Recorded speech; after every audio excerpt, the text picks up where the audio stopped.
Hello my friends, I hope you're having a wonderful day today, and welcome back to another episode of r/ProRevenge.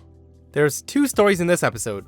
The first story, OP reports her ex to the FBI, and the second story is a little bit longer, where OP goes into a 2-year-long battle with a horrible landlord over $600. I hope you guys stay for the stories today, and please hit that subscribe button for future videos. This story's titled, "Want to Threaten to Kill Me and Then Go Be Creepy with Little Girls? Have Fun Dealing with the FBI." So, after I broke up with my ex, I would keep tabs on him. Rumors, hearsay, friendly whispers, and public social media posts alike, due to the threat of violence. He'd occasionally post something about burning down my house, or he'd text a mutual friend to try to figure out where I'd moved to, and we live in a very small town, so gossip flowed like honey. At the time, friendly custody talks had broken down into "we need attorneys to mediate," and due to the fact that I wouldn't release my daughter into his care without a custody agreement, I started to receive threats from both him and his family, mostly along the lines of, "If you're gone, the baby will be ours." One specific threat that still sticks with me was to burn down my apartment building, prompting me to move. My social worker / court-appointed attorney never received the request documents for custody, so my concerns went from legal issues to my own physical safety rather quickly. After a while, it went from "so-and-so is threatening you online" to "did you hear that so-and-so got kicked out of where he was staying for trying to sleep with his roommate's underage cousin?" I heard about 3 different younger girls who had possibly been victimized by this dude, which was believable. He had pursued me when I was 19 and he was 26, and I looked very young for my age. We broke up in part due to him being arrested for minor sexual crimes. Since he was sending me threats, I wanted revenge and to get him off the streets so I could sleep better at night. So I reported him and all of his online handles and usernames that I knew to the FBI and went to the Center of Missing and Exploited Children to report him. Not 2 months later, I get a message from someone saying, "Did you hear that so-and-so got arrested in a sting?" It turns out that he's been trying to meet up with this 12-year-old kid online, and it ended up being set up with the state police or something. He caught extra charges thanks to the whips and handcuffs he had in his backpack, and now he's in jail. If he hadn't sent threats to me, I never would have paid attention to gossip concerning him, and he probably would have gotten away for years. I wonder if that sting that OP talked about involved a chat with Chris Hansen, another frickin' creep off the streets, and I'm sure OP can sleep easier after that. This story's titled, "When Trying to Get Your Deposit Back from Your Landlord is Like Drawing Blood from a Stone." Back in 2018, I had a temporary internship in California at a large tech company, so I took a recommendation from a friend about a room for rent. It would be living with 5 other people, but otherwise, it looked fantastic, with spacious common areas. It had multiple huge TVs, full amenities, a community center with a rec pool, and was a short drive to multiple places of interest, all for $650 a month, utilities included. So I contacted the landlord, whom I'll refer to as Shady Landlord, or SL for short. He seemed fine on the phone, so I sent him my security deposit to move in a month later. When it came time to move in, I discovered a few caveats that came with this low-rent place. The common areas were all dusty. None of the 3 large TVs worked properly, and if we wanted access to the rec center and pool, we'd need to pay $80 a month. And, oh yeah, and all of the short drive times to the places of interest were exaggerated, unless you were speeding at 2 to 3 times the speed limit. Whatever, it's not the end of the world, especially at a relatively low price. I'll survive. In the upcoming months, things got worse. SL decided to charge us an extra $20 a month for paper towels and cleaning supplies, and only checked the community mailbox once a week when he was in town, as he refused to trust anybody with a mailbox key. As it starts to roll into summer, he decided that air conditioning cost too much, and that we were using too much, so he removed the thermostat from the wall. Okay. One day, some of us tenants confronted him when he was at the house, and I'll never forget his words as he rushed out the front door. He said, "It's legal for me to do it, and I don't care since I don't live here." Well, sir, screw you. I'm tilted at this guy's obvious money grab from 6 tenants, but it turns out he's right. He legally doesn't need to provide air conditioning to the tenants. So the next day, I purchase a high BTU freestanding portable air conditioner that exhausts out the window. Of course, I pump my room to the lowest setting. We have a couple of other minor disagreements that wind up with SL texting me that it's fine if I wanted to break my lease and move out early.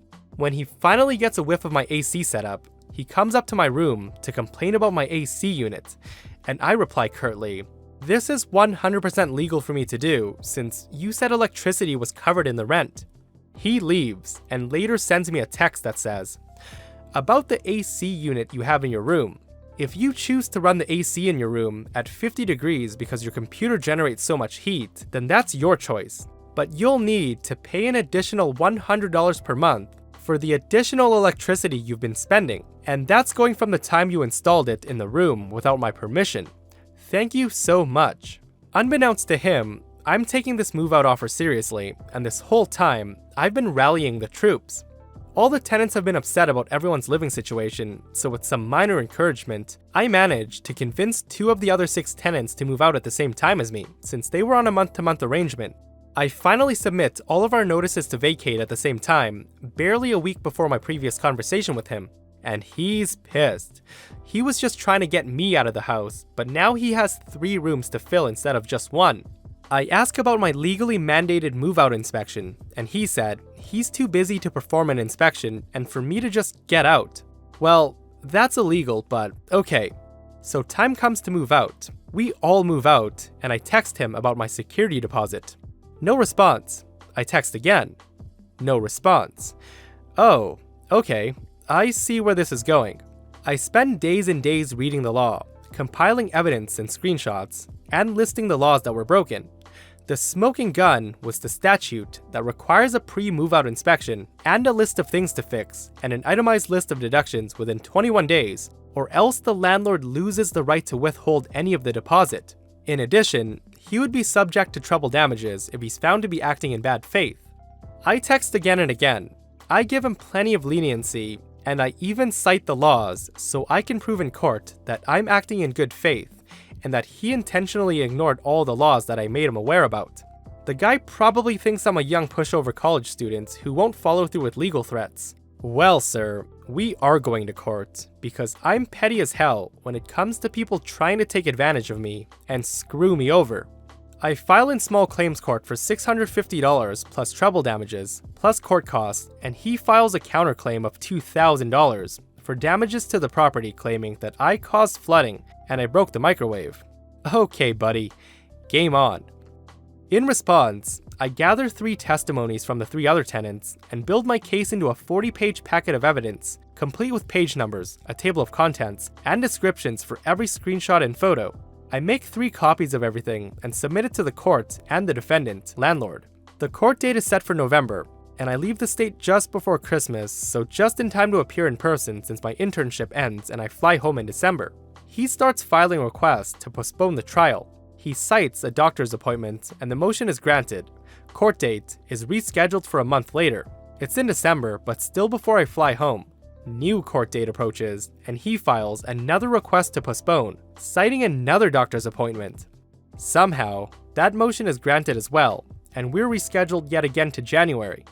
Darn! January rolls around, and surprise surprise, guess who's got another doctor's appointment conveniently on the exact same day of the trial? And this time, it's denied. The court finally got tired of his excuses and denied the motion because he can't prove he scheduled the doctor's appointment prior to the court date being moved. I'm not in California anymore. I'm across the country on the East Coast. He thinks if I'm no longer in the States, he'll automatically win since I'm not willing to fly back for the trial. Well, unbeknownst to him, California courts offer an option to appear by telephone. Court day comes, and I get the call. I'm sworn in and then connected to the court. I'm given time to present my case.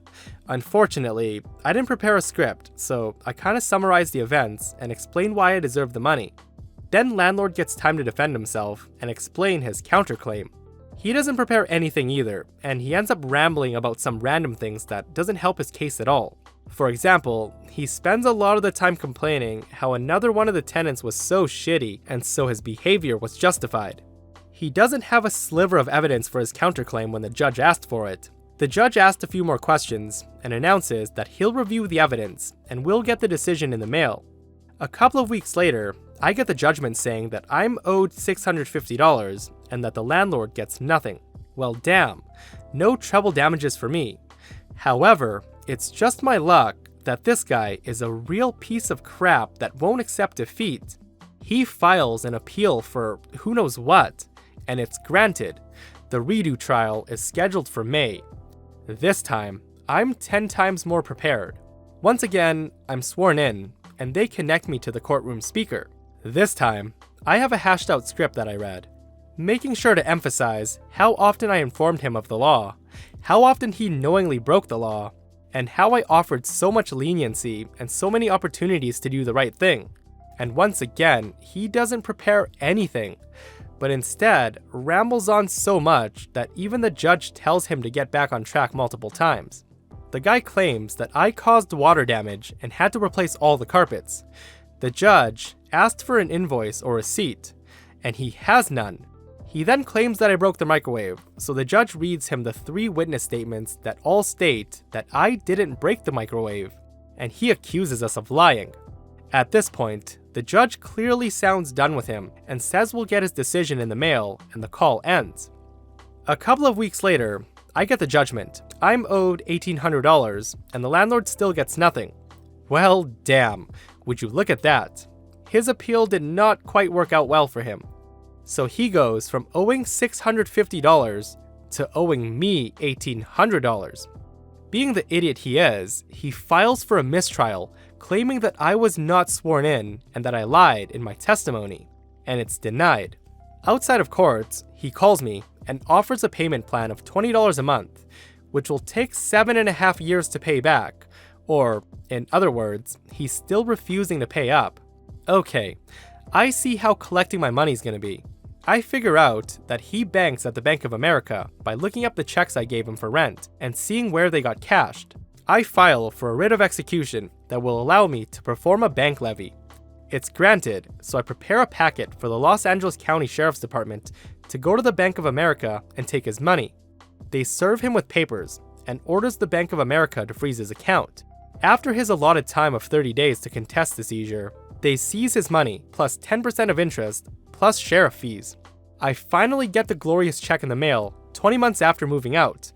I'll probably frame it. The total is $1,893.91. A lot of landlords try shady things on renters to keep the deposits. I'm glad OP was super determined to not let this landlord walk all over them in a 20-month battle that was well fought. You deserve it, OP. And that brings us to an end of another ProRevenge episode. If you guys aren't subscribed, please hit that subscribe button and turn on notifications so you don't miss future episodes. And see you guys in the next one.